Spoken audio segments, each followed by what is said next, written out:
22 ঘন্টার রাষ্ট্রীয় সফর শেষে ঢাকা ছাড়লেন চীনা প্রেসিডেন্ট শি জিনপিং। সাভারে জাতীয় স্মৃতিসৌধে শহীদদের প্রতি শ্রদ্ধা।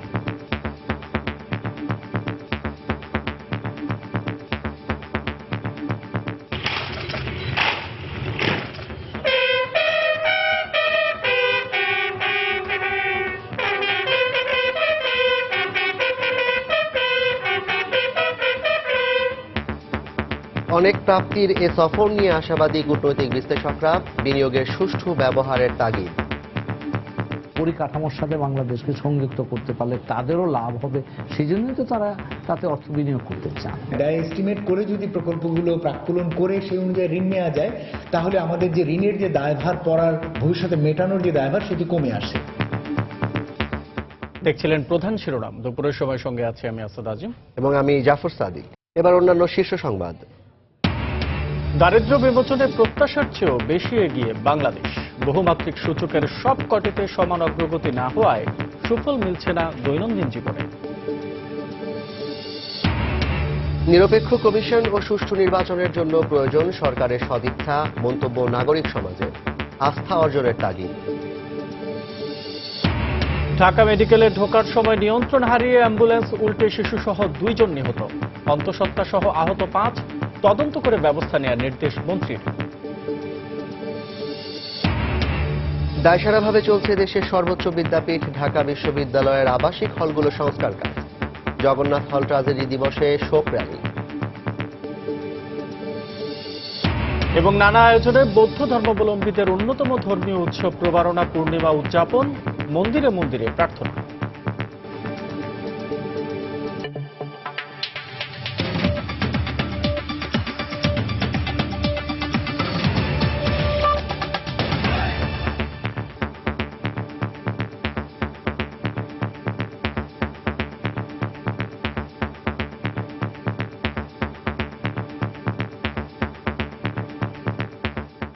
বাইশ ঘন্টার সরকারি সফর শেষে ঢাকা ছাড়লেন চীনা প্রেসিডেন্ট শি জিনপিং।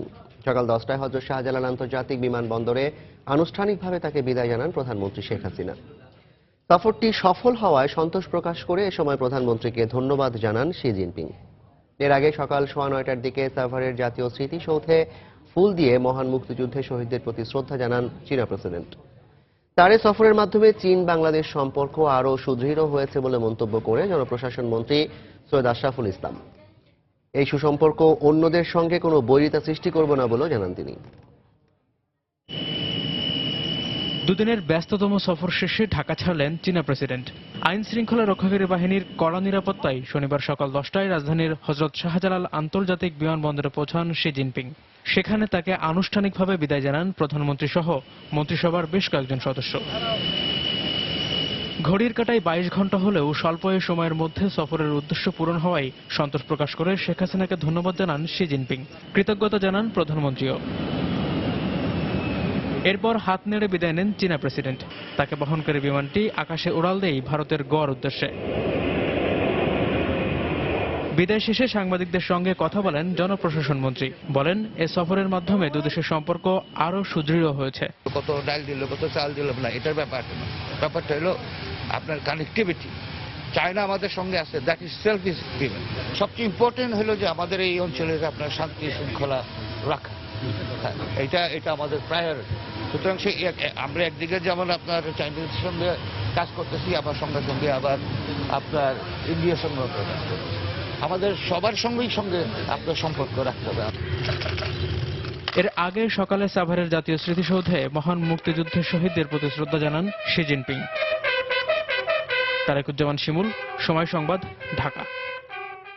চীনের প্রেসিডেন্ট শি জিনপিং এর সফরে দুদেশের সম্পর্কের যে উন্নতি হয়েছে তা অব্যাহত রাখতে পারলে মধ্যমায়ের পথে বাংলাদেশের অগ্রযাত্রা সুগম হবে বলে মন্তব্য করেছেন কূটনৈতিক সম্পর্ক বিশ্লেষকরা। আর অর্থনীতিবিদরা বলছেন, বিনিয়োগকৃত অর্থের সুষ্ঠু পরিচালনা এবং জবাবদিহিতা নিশ্চিত করা গেলে টেকসই উন্নয়ন সম্ভব। এহসান জুয়েলের রিপোর্ট। সোনালী দিন কিংবা নতুন দিগন্তের সূচনা, চীনের প্রেসিডেন্টের সফরকে দুভাবেই ব্যাখ্যা করা হয়েছে দুদেশের সরকারি শীর্ষ পর্যায় থেকে। প্রথম দিনের সফরে মিলেছে সে নিশ্চয়তাও। রেকর্ড বিনিয়োগের যে সম্ভাবনা নিয়ে 30 বছর পর ঢাকায় পা রাখলেন চীনা প্রেসিডেন্ট, প্রাপ্তিও মিলেছে সমান তালে। বাণিজ্য ও বিনিয়োগ সম্প্রসারণ, সড়ক যোগাযোগ ও অবকাঠামো নির্মাণ, সন্ত্রাসবাদ দমন, কৃষি, যোগাযোগ, বিদ্যুৎ ও তথ্য প্রযুক্তি খাতে মিলেছে উন্নয়নের নিশ্চয়তা। বিশ্বের দ্বিতীয় অর্থনৈতিক পরাশক্তি দেশটির ওয়ান বেল্ট ওয়ান রোড প্রকল্পেও বাংলাদেশের যোগদানের বিষয়টি এখন চূড়ান্ত। অনেক প্রাপ্তির এই সফর নিয়ে তাই আশাবাদী আন্তর্জাতিক সম্পর্ক বিশ্লেষকরা। ইতিবাচকভাবে যদি তারা না দেখেন, তাহলে তারা এখানে বিনিয়োগ কিভাবে কেন করবেন? বাংলাদেশে বিনিয়োগ করলে তার রিটার্ন আসবে, সেটাই তো তারা মনে করেন।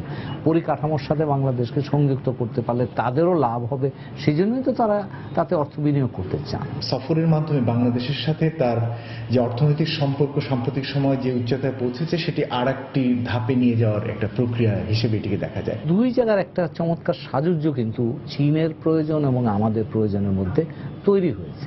তবে প্রশ্ন থেকে যায় প্রকল্প বাস্তবায়নে বাংলাদেশের সক্ষমতার। অর্থনীতিবিদদের আশঙ্কা জায়গা তাই বিনিয়োগকৃত অর্থের সুষ্ঠু ব্যবহার নিশ্চিত করার উপর। বিনিয়োগ অ্যাবজর্ব করার ক্ষমতা আমার আছে। দ্বিতীয় হচ্ছে যে বিনিয়োগের যে টাকা আমি পাচ্ছি, সেই টাকা কি শর্তে আমি নিচ্ছি। বিভিন্ন ধরনের প্রভাব থাকে আঞ্চলিক রাজনৈতিক, সে তার মাধ্যমে এই ধরনের সফর খেলে দেখা যায় যে প্রকল্পের ভিতরে বাড়তি ব্যয়ের সংশ্লেষ থাকার সম্ভাবনা থাকে বা আশঙ্কা থাকে। সেটিকে বাদ দিয়ে নির্মোহভাবে যদি ব্যয় এস্টিমেট করে যদি প্রকল্পগুলো প্রাক্কলন করে সেই অনুযায়ী ঋণ নেওয়া যায়, তাহলে আমাদের যে ঋণের যে দায়ভার পড়ার ভবিষ্যতে মেটানোর যে দায়ভার, সেটি কমে আসে। চীনের সঙ্গে প্রায় $100 কোটি বাণিজ্য ঘাটতি রয়েছে বাংলাদেশের। তাই শুধু অভ্যন্তরীণ কাঠামো উন্নয়নে বিনিয়োগ নয়, তৈরি পোশাক ও চামড়া সহ বিভিন্ন খাতের বাণিজ্য বাংলাদেশ এগিয়ে এলে হবে সুষম উন্নয়ন, এমনটাই মনে করেন কূটনৈতিক সম্পর্ক বিশ্লেষকরা। ইহসান জুয়েল, সময় সংবাদ, ঢাকা। গেল কয়েক বছরে দারিদ্র্য বিমোচনে প্রত্যাশার চেয়েও বেশি অগ্রগতি হয়েছে বাংলাদেশের। তবে আয় রোজগারের দিক দিয়ে দারিদ্রতার বহুমাত্রিক সূচকের সবকটিতে সমান অগ্রগতি না হওয়ায় তেমন সুফল মিলছে না দৈনন্দিন জীবনে। এই অবস্থায় স্থায়ীভাবে দারিদ্র্য বিমোচনে দরিদ্র পরিবারের শিশুদের উন্নয়নে বিশেষ কর্মসূচি হাতে নেওয়ার পরামর্শ অর্থনীতি বিশ্লেষকদের। বিস্তারিত কামরুল হাসান সবুজের রিপোর্টে।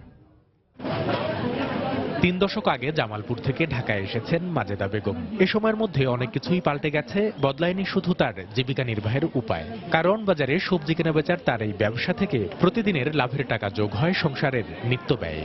100-150 টাকা লাভ হয়। এ দিয়ে মনে হয় যে ঘর ভাড়া চলে, চাল কিনি, লবণ কিনি, তেল কিনি। উন্নতি তো চাই, মনে হয় যে এভাবে আর কতদিন। মধ্যমায়ের দিকে এগিয়ে যাওয়া বাংলাদেশে জীবিকার সাথে যুদ্ধ করে বেঁচে থাকে এসব মানুষের গল্প কোনো রূপকথা নয়। তবে আসার কথা হলো, গেল কয়েক বছর ধরেই উল্লেখযোগ্য হারে কমছে দরিদ্র মানুষটির সংখ্যা। যদিও প্রত্যাশা মতো পরিবর্তন আসছে না এসব মানুষের দৈনন্দিন জীবনে। কারণ হিসেবে এনজিওগুলো বলছে, দারিদ্র্য বিমোচনের সবগুলো সূচকে সমান তালে অগ্রগতি হচ্ছে না বাংলাদেশের। পাশাপাশি শহরাঞ্চলে দরিদ্র মানুষের কাছে কাঙ্ক্ষিত সেবা পৌঁছে দিতে পারছে না সংশ্লিষ্ট প্রতিষ্ঠানগুলো। বিকজ অফ ক্লাইমেট ডিজাস্টার গ্রাম থেকে শহরের লোকজন ভিড় জমাচ্ছে, এবং এই লোকগুলির জন্য যে বেসিক নিডস, স্বাস্থ্য, চিকিৎসা, বাসস্থান, এই জায়গাগুলো যদি অ্যাড্রেস না করা হয়, তাহলে আসলে বহুমাত্রিক দারিদ্র্যের জায়গা থেকে আলটিমেটলি দারিদ্র্য আমাদের কমবে না।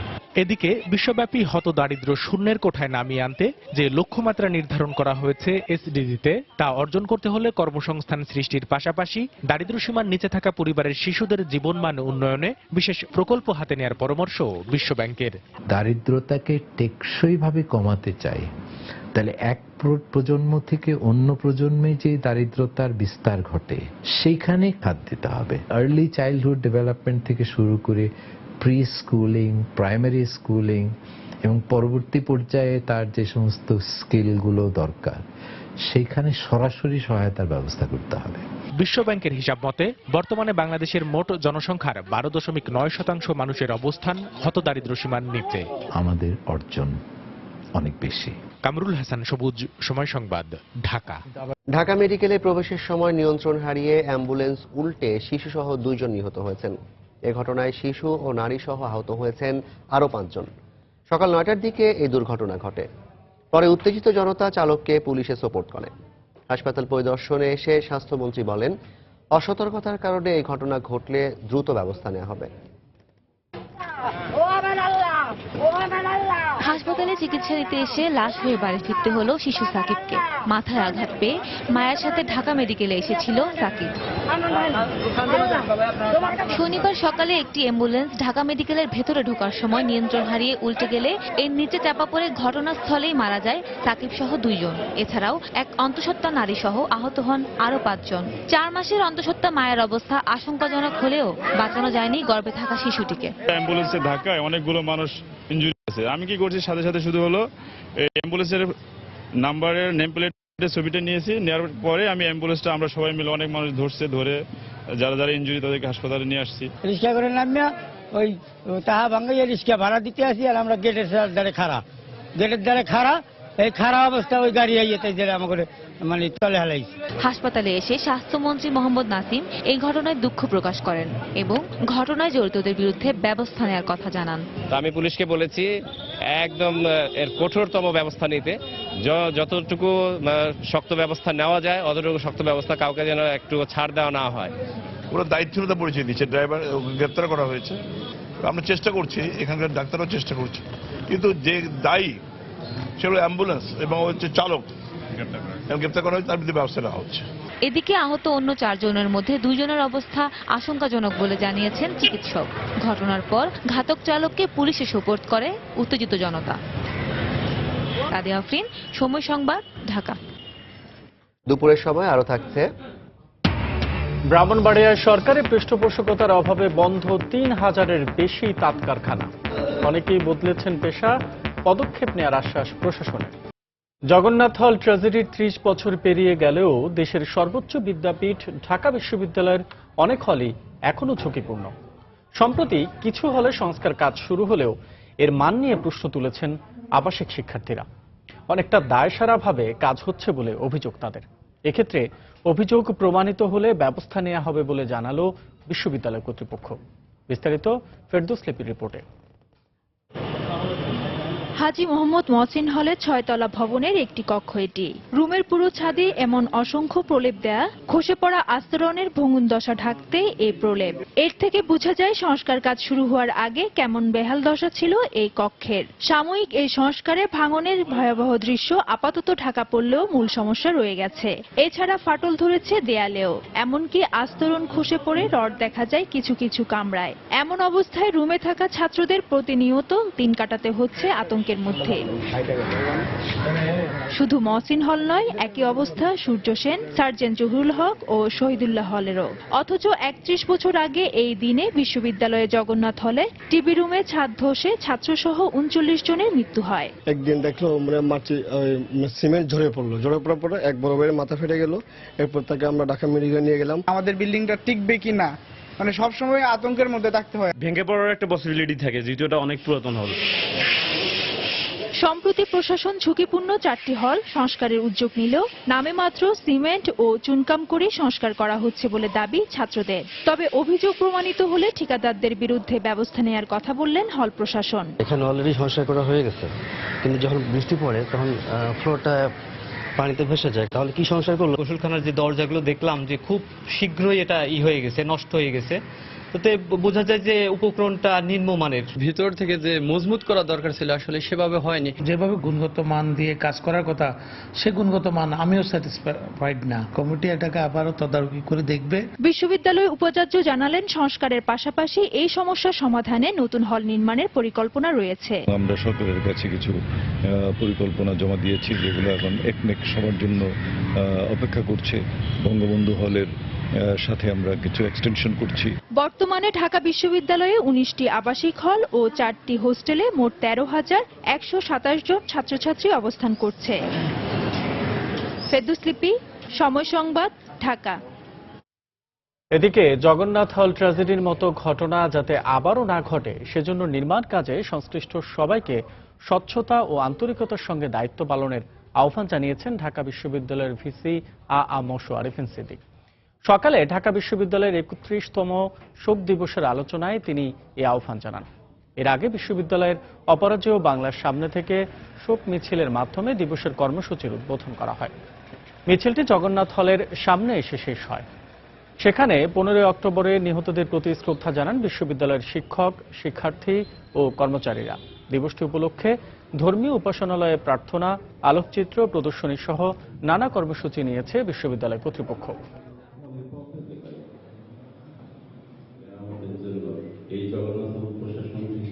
আমরা এই দিনে এই কথাগুলো বলি যে কিভাবে বিশ্ববিদ্যালয়কে সুরক্ষা করা যায়, ভবনগুলোকে সুরক্ষা করা যায়।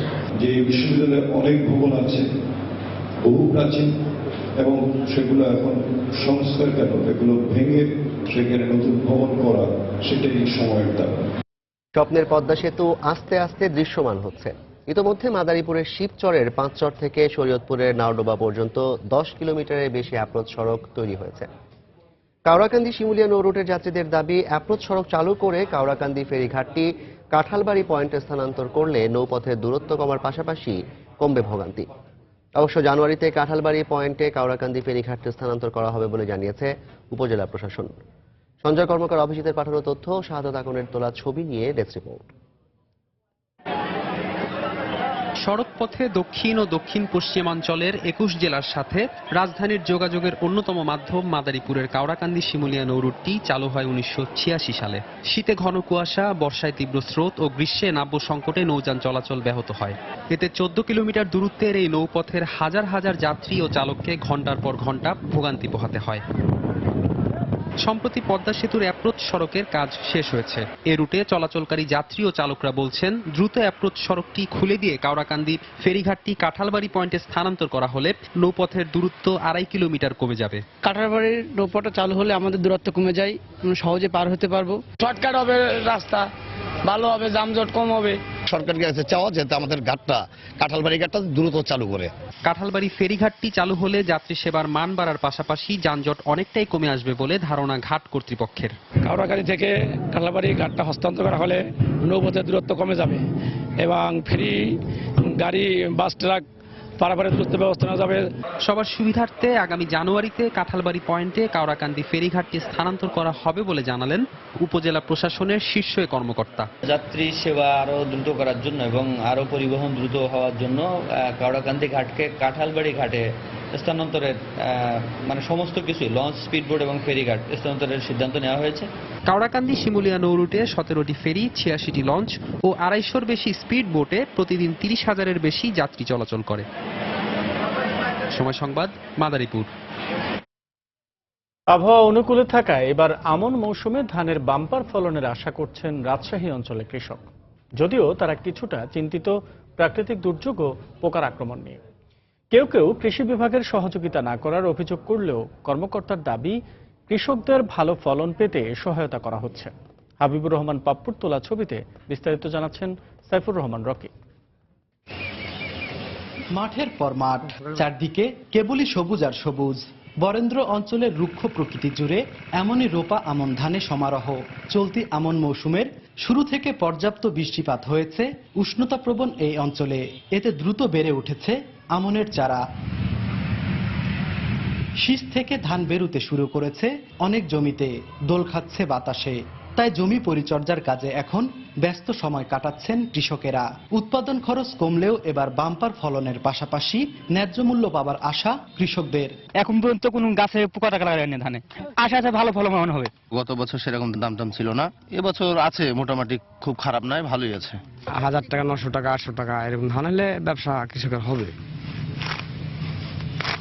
অবশ্য শেষ মুহূর্তে পোকার আক্রমণের পাশাপাশি কৃষকদের বড় ভয় বৈরী আবহাওয়াকে নিয়ে। সে সাথে কৃষি বিভাগের কর্মকর্তাদের সহযোগিতা না পাবারও অভিযোগ করেছেন কেউ কেউ। কত বলে প্রতিদিন আসে, মাঝে মাঝে আসে, তো কই কি বীজ দেওয়া কাজে না, কৃষিটা আসবে কোনো সাজেশন দিবে এরকম ধরেন আসে না। তবে কৃষি সম্প্রসারণ অধিদপ্তরের কর্মকর্তারা বলছেন উল্টো কথা। কৃষকদের সাথে সমাবেশ করছি এবং সন্ধ্যাবেলা আমরা লাইট ট্রেপিং এর ব্যবস্থা করতেছি, যাতে করে কোনো প্রকার আক্রমণ শনাক্ত করার সাথে সাথে আমরা দমনের ব্যবস্থা করতে পারি। ওভারঅল বর্তমান পর্যন্ত যে আমন ধানের অবস্থা অত্যন্ত সুন্দর। কৃষি সম্প্রসারণ অধিদপ্তরের দেয়া তথ্য অনুযায়ী জেলায় 75,000 হেক্টর জমিতে ধান উৎপাদনের লক্ষ্যমাত্রা ধরা হয়েছে 1,95,500 মেট্রিক টন। সাইফুর রহমান রকি, সময় সংবাদ, রাজশাহী। দুপুরের সময় আরো থাকছে। চট্টগ্রামে প্রস্তুতি ম্যাচে ইংল্যান্ড একাদশের দেয়া 138 রানের টার্গেটে ব্যাট করছে বিসিবি একাদশ। চীনের প্রেসিডেন্টের বাংলাদেশ সফরই প্রমাণ করে চীন বর্তমান সরকারের পাশে আছে এবং উন্নয়নের জন্য সব ধরনের সহযোগিতা করবে, এ মন্তব্য করেছেন আওয়ামী লীগের যুব সাধারণ সম্পাদক মাহবুবুল আলম হানিফ। সকালে ঢাকা মহানগর নাট্যমঞ্চে জাতীয় শ্রমিক লীগের প্রতিষ্ঠাবার্ষিকীর আলোচনায় তিনি অভিযোগ করে বলেন, বেগম খালেদা জিয়া বিদেশিদের কাছে নেতিবাচক কথা বলে দেশের ভাবমূর্তি নষ্ট করতে চান।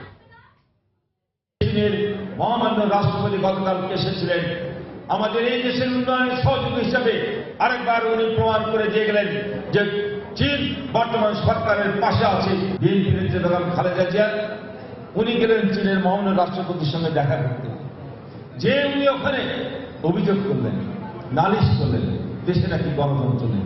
বিদেশি একটা মহামান্য অতিথি এসেছেন, তার কাছে আপনার দেশের সম্বন্ধে নেতিবাচক কথা বলে দেশের ভাবমূর্তি নষ্ট করতে চান।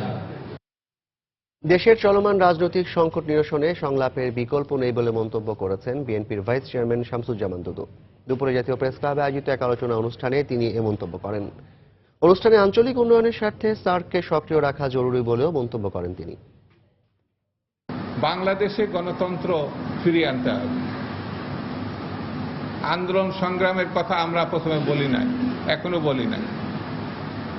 আমরা আলোচনা সমঝোতার মধ্য দিয়ে বর্তমান সরকার এবং শেখ হাসিনার সঙ্গে আলোচনার মধ্য দিয়ে এই বিষয়টি মীমাংসা করতে চাই। যদি আলোচনার মধ্য দিয়ে সমস্যা না হয়, তাহলে স্বাভাবিক কারণে আন্দোলনের প্রয়োজন পড়বে এবং সেই আন্দোলনের মধ্য দিয়ে কি করে দাবি আদায় করতে হয়, এটা বাঙালি বাংলাদেশি জনগণ এটা জানে। শুধু নিরপেক্ষ কমিশন গঠন করলেই হবে না, সরকারের সদিচ্ছা থাকলেই আগামী নির্বাচন সুষ্ঠু হওয়া সম্ভব বলে মন্তব্য করেছেন নাগরিক সমাজের প্রতিনিধিরা।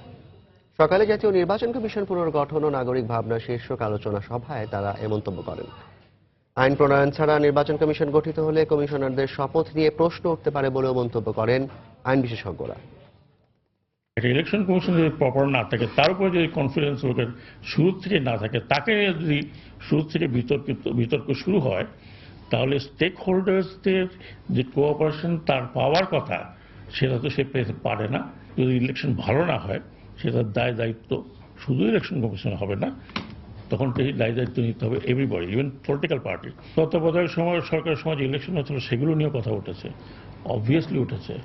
যারা কারা উঠিয়েছে, যারা হেরে গেছে সেই দল, কিন্তু পাবলিক পারসেপশনটা কি ছিল? নির্বাচন কমিশন অত্যন্ত শক্তিশালী যদি হয়, স্বাধীন হয়, তাহলেও দেশের নির্বাচন সঠিকভাবে হবে এর কোনো গ্যারান্টি নেই। মাননীয় প্রধানমন্ত্রী যদি চান যে দেশে সঠিকভাবে সুষ্ঠু, অবাধ, নিরপেক্ষভাবে নির্বাচন অনুষ্ঠিত হোক, ঠিক তখনই গ্রহণযোগ্য নির্বাচন হওয়া সম্ভব। আইন না করে যদি নির্বাচন কমিশন আবার গঠন করা হয়, শপথ নেন, ওই শপথটা চ্যালেঞ্জ হবে এবং আমার দৃঢ় বিশ্বাস যে হাইকোর্ট একটা রুল ইস্যু করবে, তখন আপনাদের নিজেদের বৈধতা সামাল দিতেই আপনাদের সময় চলে যাবে। একটা দৃষ্টান্ত স্থাপন করতে পারে যে আমরা ক্ষমতায় থেকেও এমন একটি নির্বাচন কমিশন গঠন করলাম যে নির্বাচন কমিশনের উপরে বেশিরভাগ মানুষের, অধিকাংশ মানুষের, শিক্ষিত মানুষের আস্থা আছে। বাংলাদেশের সোনালী ব্যাংক ইউকে শাখাকে মানি লন্ডারিং প্রতিরোধে ব্যর্থ হওয়ার অভিযোগে ৩৩ লাখ পাউন্ড জরিমানা করেছে যুক্তরাজ্যের ফাইন্যান্সিয়াল কন্ডাক্ট অথরিটি। ২৬ অক্টোবরের মধ্যে এই অর্থ পরিশোধ করতে বলা হয়েছে। জরিমানার বিষয়টি ব্রিটেন থেকে বাংলাদেশে রেমিটেন্স পাঠানোর ক্ষেত্রে নেতিবাচক প্রভাব ফেলবে বলে অভিমত বিশেষজ্ঞদের। তানভীর হাসানের ক্যামেরায় লন্ডন প্রতিনিধি শোয়েব কবিরের রিপোর্ট। মানি লন্ডারিং ঠেকাতে ২০১০ সালে সোনালী ব্যাংক ইউকে শাখাকে সতর্ক করে যুক্তরাজ্যের ফাইন্যান্সিয়াল কন্ডাক্ট অথরিটি।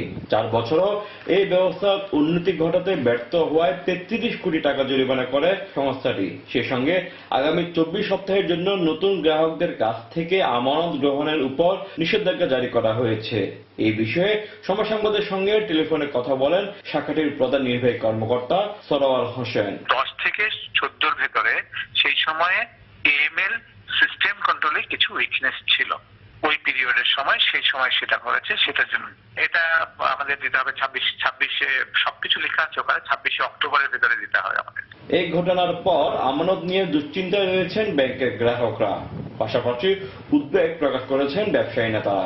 আমার তো সোনালী ব্যাংক, আমি তো বিশ্বাস করি সরকারের ব্যাংক একটা সোনালী ব্যাংক হইয়া দেশ পয়সা যার বহুত আমার চিনা জানা মানুষ আমার এলাকার গ্রামর তারার উপায়টা কিন্তু হইতো। এই জরিমানার কারণে কমিউনিটি হতবাক, ব্যাংকের নানা অনিয়ম এবং দুর্নীতির কারণে কমিউনিটির আস্থা হারাতে বসছে। একসময় ব্রিটেনে সোনালী ব্যাংকের 6টি শাখা থাকলেও নানা অনিয়ম, দুর্নীতি, অর্থ চুরি ও লোকসানের কারণে এখন মাত্র 3টিতে এসে দাঁড়িয়েছে। আগামী 31শে ডিসেম্বর বন্ধ হয়ে যাচ্ছে আরো একটি। এই সোনালী ব্যাংকের উপর বাংলাদেশি কমিউনিটির যে আস্থা ছিল তা এখন একেবারেই শূন্যের কোঠায়। বাংলাদেশে ব্রিটেন থেকে রেমিটেন্স প্রেরণকারী প্রতিষ্ঠানগুলোর এই সোনালী ব্যাংকের আজকের দুর্নীতি অনিয়মের খেসারত দিতে হবে। এখন নতুন করে শঙ্কায় রয়েছেন বাংলাদেশি মালিকানাধীন ব্যাংকের এক্সচেঞ্জ হাউসগুলো।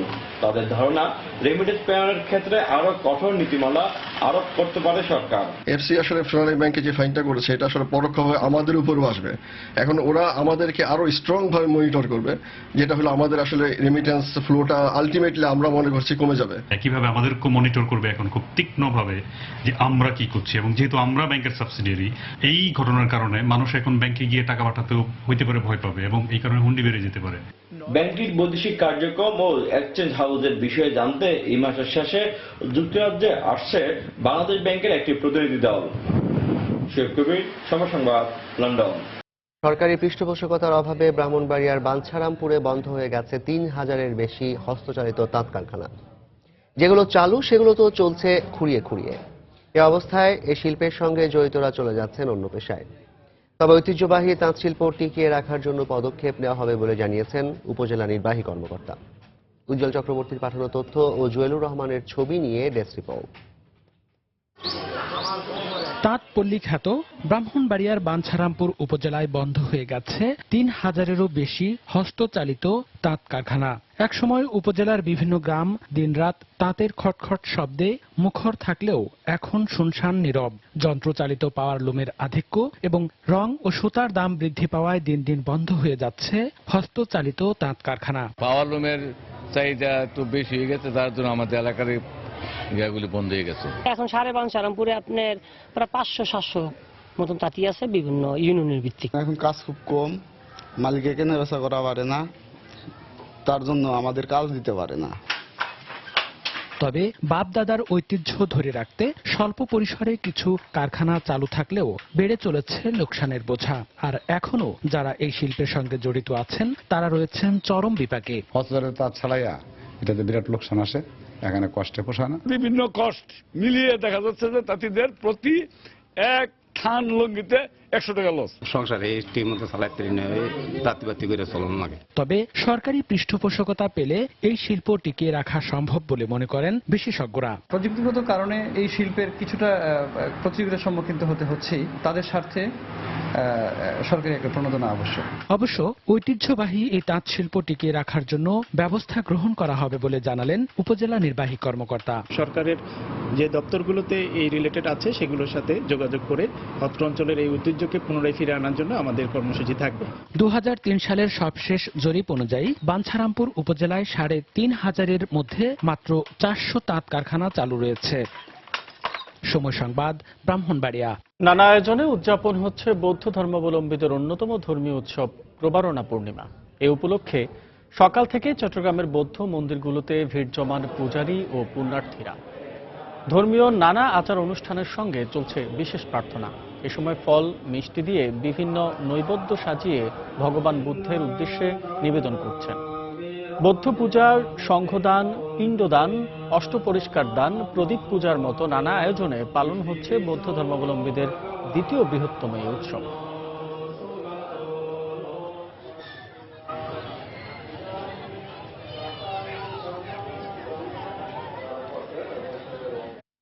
দেশের বাইরের খবর। ভারতের গোয়ায় প্রধানমন্ত্রী নরেন্দ্র মোদীর সভাপতিত্বে আজ শুরু হচ্ছে ব্রিক্স সম্মেলন। ভারতে পাকিস্তানের সন্ত্রাসী হামলার বিষয় সম্মেলনে তোলা হবে।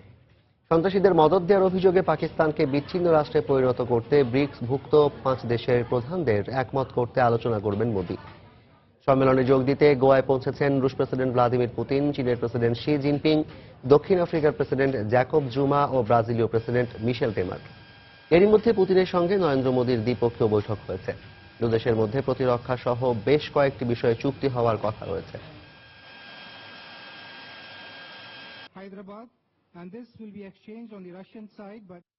জম্মু কাশ্মীরে ভারতীয় সেনাবহরে অস্ত্রধারীদের হামলায় এক জওয়ান নিহত হয়েছেন। শনিবার ওই সেনা সদস্যের শেষকৃত্য অনুষ্ঠিত হয়।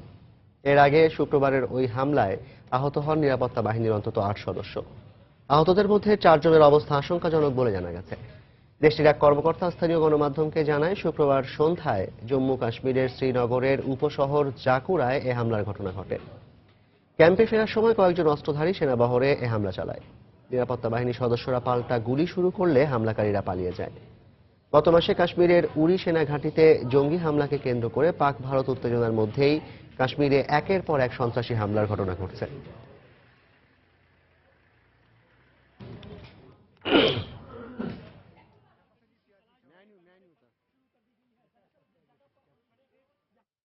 মার্কিন প্রেসিডেন্ট নির্বাচন যতই ঘনিয়ে আসছে ততই সমালোচনার মুখে পড়ছেন রিপাবলিকান প্রার্থী ডোনাল্ড ট্রাম্প। এবার তার বিরুদ্ধে 2 জন নারী যৌন হয়রানির অভিযোগ তুলেছেন। ডোনাল্ড ট্রাম্প অবশ্য এই অভিযোগ অস্বীকার করে বলেছেন, মন গড়া কাহিনী আর মিথ্যা বলে তাকে রাজনৈতিকভাবে হেয় করার চেষ্টা করা হচ্ছে। এজন্য হিলারি ক্লিনটন আর তার ঘনিষ্ঠজনদেরই দুষছেন ট্রাম্প। এদিকে দ্বিতীয় প্রেসিডেন্সিয়াল বিতর্কের পর এক সাক্ষাৎকারে হিলারি বলেছেন, বিতর্কের মঞ্চে তার বক্তব্যে বাধা দিয়েছিলেন ট্রাম্প। নর্থ ক্যারোলাইনার গ্রিনসবরোতে শুক্রবার এক সমাবেশের আয়োজন করেন ট্রাম্প ভক্তরা। এতে যোগ দিয়ে ট্রাম্পের প্রতি ভালোবাসার পাশাপাশি তারা জানান যে কোনো দুঃসময়ে তার পাশে থাকবেন। আমি মনে করি গণমাধ্যম শুধু শুধু ট্রাম্পের সমালোচনা করছে, তাকে হেয় করার চেষ্টা করছে। আমার প্রশ্ন, এমন কি করেছে ট্রাম্প? বিল ক্লিনটন এর চাইতেও বেশি খারাপ কাজ করেছেন। তিনি তো অনেক নারীর জীবন নষ্টই করে দিয়েছেন। সেখানে ট্রাম্প তো শুধু একজনের সঙ্গে আলোচনায় কিছু বেফাস কথা বলেছেন। আমার মনে হয় না এ দিয়ে তাকে বিবেচনা করা ঠিক হবে। এদিকে ট্রাম্প ভক্তরা যখন র্যালি করছেন তখন সংবাদ সম্মেলন করে ট্রাম্পের দ্বারা যৌন হয়রানির অভিযোগ তুলেছেন আরো 2 নারী। সামার জার্ভাস নামের এক নারীর অভিযোগ, 2007 সালে চাকরির সন্ধানে গেলে খুবই অশোভন আচরণ করেন ট্রাম্প। অন্যদিকে ক্রিস্টিন অ্যান্ডারসন নামে আরেকজনের বক্তব্য, 1990 সালে নিউ ইয়র্কে জনসম্মুখেই ট্রাম্পের আগ্রাসনের শিকার হয়েছিলেন তিনি।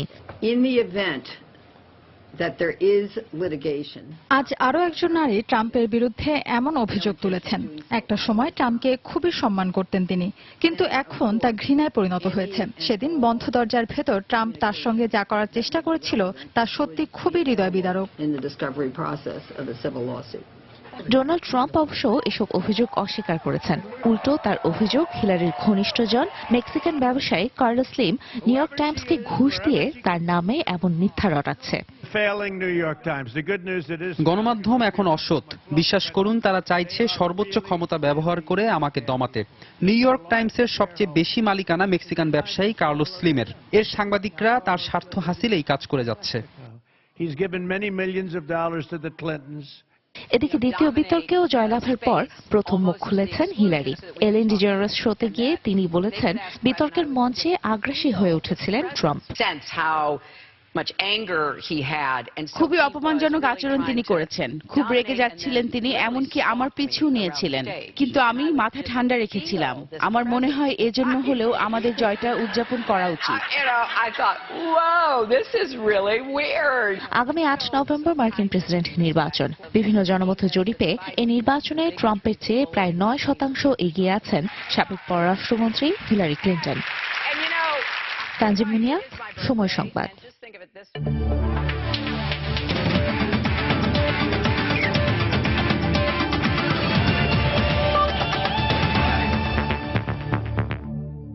বিসিবি ও ইংল্যান্ড একাদশের মধ্যকার প্রস্তুতি ম্যাচের খবর।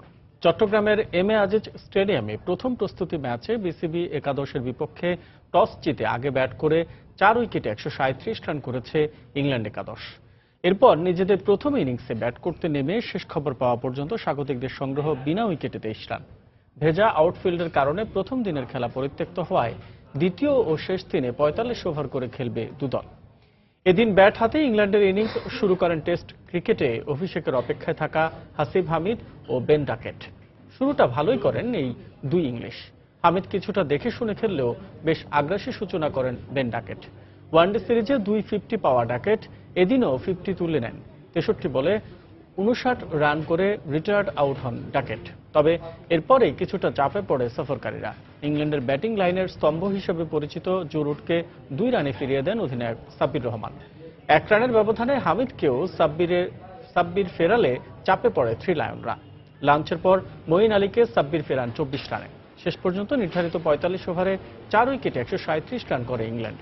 জবাবে বিসিবি একাদশের হয়ে ইনিংস সূচনা করেছেন শাহরিয়ার নাফিস ও সৌম্য সরকার।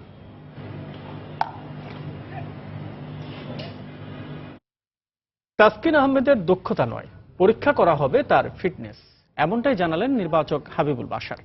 তিনি আরো জানান, ওয়ানডেতে যেমন পেস বোলার আছেন, টেস্টে তেমন বড় নাম নেই, তাই পেস বোলার নির্বাচনে খানিকটা হলেও বেগ পেতে হচ্ছে নির্বাচকদের। প্রধান নির্বাচক মিনহাজুল আবেদিন নান্নু জানিয়েছেন, প্রস্তুতি ম্যাচ খেলা সব ক্রিকেটাররা বিবেচনায় থাকবেন টেস্ট দলের জন্য। যারা কিন্তু সবাই বিবেচনার মধ্যে আছে, আর তাসকিনের তো আসলে ওর স্কিল তো কনসার্ন না, ওর মূল কনসার্ন হচ্ছে ওর ফিটনেসটা, either he is fit to play test match or not. এটাই ওর ব্যাপারটা আসলে এরকম। বাকিদের ক্ষেত্রে হ্যাঁ স্কিল একটা ইস্যু আছে। তো যারা যারা খেলছেন আমাদের বিবেচনা অনেকেই আছে, আমরা আসলে অপেক্ষা করছি এই ম্যাচটা, এটা আমরা দেখতে যাচ্ছি সবাইকে। আসলে যত অপশন থাকে টেস্ট ম্যাচে অত অপশন আমাদের হাতে নেই, বিকজ মাশরাফি খেলেন না, তাসকিন একজন খেলতে পারতেন না, but he has came back. তো আমাদের অপশন কিন্তু আস্তে আস্তে বাড়ছে, অপশন যদি একদম নেই তা না, আমাদের অপশন যদি বাড়ছে। তো আমরা এটা নিয়ে খুব বেশি চিন্তিত নেই, আমাদের হাতে যথেষ্ট বোলার আছেন এবং আশা করছি তারা টেস্ট ম্যাচে ভালো করবে। আমাদের পুলে যে সমস্ত প্লেয়ার আছে সবারকে আমাদের নজর আছে এবং এখান থেকেই আমরা 3টা সিলেক্ট করব। বাংলাদেশ প্রিমিয়ার লিগ ফুটবলের খবর। 10ম রাউন্ডের খেলায় আজ পৃথক ম্যাচে মাঠে নামছে দেশের ফুটবলের 2 জায়ান্ট আবাহনী ও চট্টগ্রাম আবাহনী। বিকেলে 4:30টায় চট্টগ্রাম আবাহনী নামবে মুক্তিযোদ্ধা সংসদের বিপক্ষে। দিনের অপর ম্যাচে সন্ধ্যা 7:30টায় আবাহনীর প্রতিপক্ষ উত্তর বারিধারা। একে হয়তো দেশের ফুটবলের ক্রান্তিকালী বলা চলে। এখন মালদ্বীপ ভুটানের বিপক্ষেও স্পষ্ট ব্যবধানে হারে জাতীয় দল। তবে চারিদিক থেকে জাতীয় দল ও বাফুফেকে ঘিরে চলা সমালোচনার মাঝেই আবারও শুরু হয়েছে প্রিমিয়ার লিগ। যদিও বাংলাদেশের ঘরোয়া ফুটবল কাঠামো নিয়েও বিস্তর আলোচনার সুযোগ আছে। আদৌতে প্রিমিয়ার লিগের জয় পরাজয় বা ব্যক্তিগত পারফরম্যান্স দেশের ফুটবলে কতটা অবদান রাখছে, সেটাই এখন বিশ্লেষকদের আগ্রহের মুখ্য বিষয়। মূলত সাম্প্রতিক সময়ে জাতীয় দলের লজ্জাজনক ফলাফলের কারণেই দর্শক আকর্ষণ আরও হারিয়েছে বিপিএল। গেল 10 অক্টোবর ভুটানের বিপক্ষে হারের লজ্জা ভুলে প্রথমবারের মতো মাঠে নামছেন মামুনুলরা। জাতীয় দলে অধিনায়কের বাহুবন্ধনীতে ব্যর্থ হলেও লিগে তার দল চট্টগ্রাম আবাহনী কিন্তু আছে শিরোপা রেসেই। 9 ম্যাচে মাত্র 1টিতে হার বন্দরনগরীর দলটির। প্রতিপক্ষের জালে এ পর্যন্ত 17 গোল জড়িয়েছে তারা। জোসেফ প্যাবলিককে সরিয়ে সহকারী কোচ নজরুল ইসলাম লেদুকেই দায়িত্ব দিয়েছে দলটি। মুক্তিযোদ্ধার বিপক্ষে মিডফিল্ডার সোহেল রানা ছাড়া আর তেমন কোনো ইনজুরি সমস্যা ছাড়াই নামবে দল। কিন্তু মুক্তির বিপক্ষে জয়টা সহজ হবে না, কেননা 9 ম্যাচে 15 পয়েন্ট নিয়ে টেবিলের 5-এ আছে আব্দুল কাইয়ুম সেন্টুর দল। এদিকে আরেক ম্যাচে টেবিলের তলানিতে থাকা উত্তর বারিধারার বিপক্ষে পরিষ্কার ফেভারিট হিসেবেই মাঠে নামবে মৌসুমের সবচেয়ে তারকাবহুল দল আবাহনী। স্বাধীনতা কাপের রানার্স আপ আর ফেডারেশন কাপ চ্যাম্পিয়ন দলটিকে নিয়ে দর্শক প্রত্যাশাও ছিল অনেক বেশি। যদিও 9 ম্যাচে 5টি ড্রয়ে কিছুটা হতাশ কোচ জর্জ কোটান। সেই সঙ্গে লিটাক, সানডে সিজোবা সহ দেশীয় তারকা স্ট্রাইকারদের নিয়ে গড়া আক্রমণ ভাগ এখন পর্যন্ত খুব একটা ঝলক দেখাতে পারেনি। 9 রাউন্ড শেষে তাদের গোল সংখ্যা 14। তবে দুর্বল বারিধারার বিপক্ষে গোল উৎসব করতে চায় আবাহনী। মাকসুম আলম খান, সময় সংবাদ, ঢাকা। দুপুরের সময় পর্যায়ের শীর্ষ সংবাদগুলো জানিয়ে দিচ্ছি আরেকবার। 22 ঘন্টার রাষ্ট্রীয় সফর শেষে ঢাকা ছাড়লেন চীনা প্রেসিডেন্ট শি জিনপিং। সাভারে জাতীয় স্মৃতিসৌধে শহীদদের প্রতি ফুল দিয়ে শ্রদ্ধা। চীনা প্রেসিডেন্টের সফর মধ্যম আয়ের পথে বাংলাদেশের অগ্রযাত্রা সুগম করবে মন্তব্য বিশ্লেষকদের। বিনিয়োগের সুষ্ঠু ব্যবহারে টেকসই উন্নয়ন সম্ভব বলছেন অর্থনীতিবিদরা। নিরপেক্ষ কমিশন ও সুষ্ঠু নির্বাচনের জন্য প্রয়োজন সরকারের সদিচ্ছা, মন্তব্য নাগরিক সমাজের। আস্থা অর্জনের তাগিদ। ঢাকা মেডিকেলে ঢোকার সময় নিয়ন্ত্রণ হারিয়ে অ্যাম্বুলেন্স উল্টে শিশুসহ 2 জন নিহত, অন্তঃসত্ত্বা সহ আহত 5, তদন্ত করে ব্যবস্থা নেওয়ার নির্দেশ মন্ত্রীর। এবং দায়সারাভাবে চলছে দেশের সর্বোচ্চ বিদ্যাপীঠ ঢাকা বিশ্ববিদ্যালয়ের আবাসিক হলগুলো সংস্কার কাজ। জগন্নাথ হল ট্র্যাজেডি দিবসে শোক র্যালি। এই ছিল দুপুরের সময়। যে কোনো খবর পেতে ভিজিট করুন সময়নিউজ.tv আর সঙ্গে থাকুন সময়।